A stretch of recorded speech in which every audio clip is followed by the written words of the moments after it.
Assalamualaikum warahmatullahi wabarakatuh. Perkenalkan, nama saya Dede Purnama, NIM 19073081.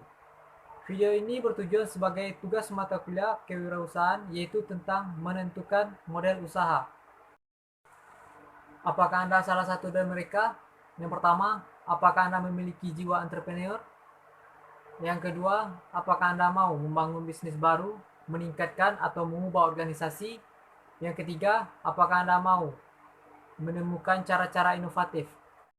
Jika iya, berarti Anda membutuhkan bisnis model, yaitu sebuah model bisnis yang mengembangkan dasar pemikiran bagaimana menciptakan, memberikan, dan menangkap nilai pelanggan. Selanjutnya, desain model bisnis.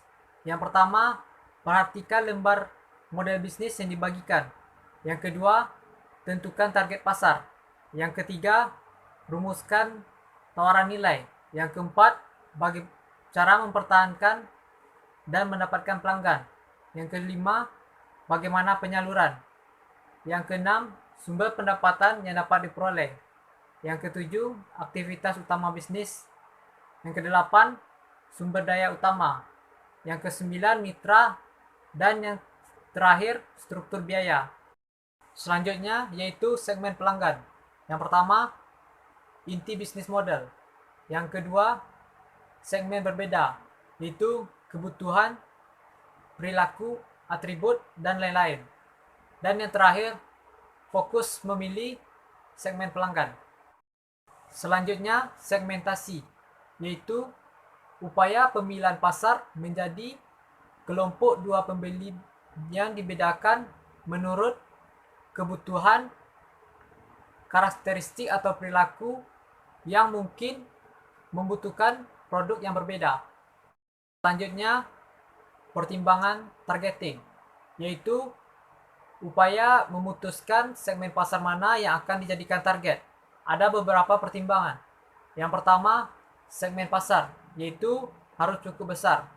Yang kedua, prospek pertumbuhan, yaitu harus cukup menjanjikan. Yang ketiga, sasaran perusahaan harus dapat dicapai. Dan yang terakhir, yaitu sumber daya perusahaan harus dapat memungkinkan. Selanjutnya, level definisi pasar. Yang pertama, pasar potensial, yaitu mereka yang memiliki kesamaan minat. Yang kedua, pasar yang tersedia, yaitu pasar potensial yang berdaya beli. Yang ketiga, pasar yang memenuhi syarat, yaitu pasar yang tersedia dan tidak menyalahi ketentuan. Yang keempat, pasar yang dilayani, yaitu segmen ketentuan yang ingin dimasuki atau yang ditargetkan. Dan yang terakhir, pasar penetrasi, yaitu yang sudah menjadi pemakai. Selanjutnya, bagar rantai pasok dan rezeki yang tidak merata. Yang pertama, dari produsen. Contoh, menjual suatu produk seharga Rp300 ke pemasar.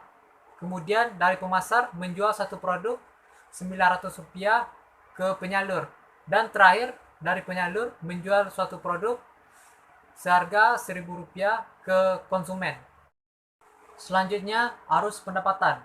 Yang pertama, uang yang dihasilkan dari segmen pelanggan.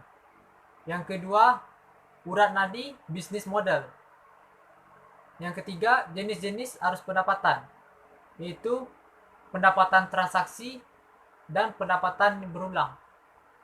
Selanjutnya, yang terakhir yaitu filosofi strategi harga, yaitu terdiri dari dua aspek. Yang pertama, tujuan penentuan harga, yaitu meningkatkan penjualan, mempertahankan pembeli, mencapai target ROI, dan mencapai laba maksimum. Yang kedua, dasar perhitungan harga, yaitu biaya produksi, biaya bahan baku, biaya pembeli, dan laba yang diinginkan. Sekian penjelasan dari saya. Wassalamualaikum warahmatullahi wabarakatuh.